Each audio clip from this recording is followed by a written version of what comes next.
के बिना जिंदगी लागे बैलगाड़ी।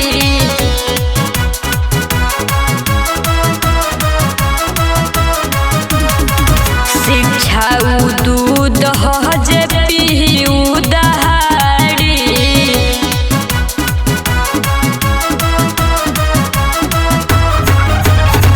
शिक्षा के बिना जिंदगी लागे बैलगाड़ी। शिक्षा उ दूध ह जे पीहू दहाड़ी।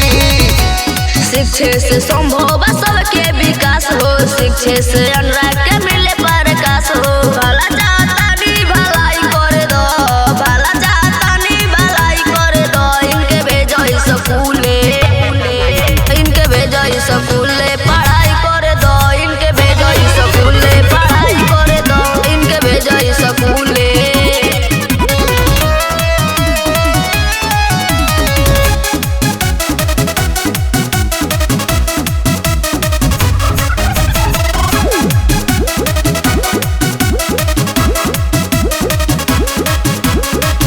जाके स्कूले जदी करी पढ़ाई।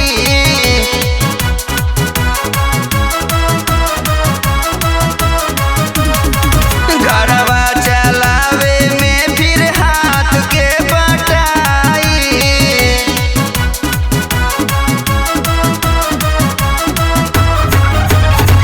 जाके स्कूले जदी करी पढ़ाई। घरवा चलावे में फिर हाथ के बटाई। कैसे पढ़ाई हो कैसे लिखाई, ना होला उतना हमार कमाई। छोड़ा पढ़ाई चराई कर दो, छोड़ा पढ़ाई चराई कर दो। इन पढ़े जाइए के, इन पढ़े जाइए के कमाई कर दो। इन पढ़े जाइए के कमाई कर दो। इन पढ़े जाइए के।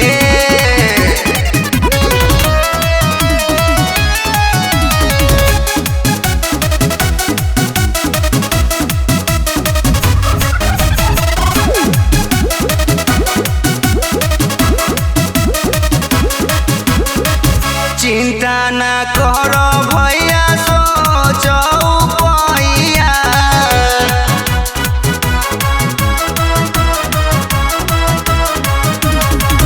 अड़तालीस हजार मिलीन का रुपया।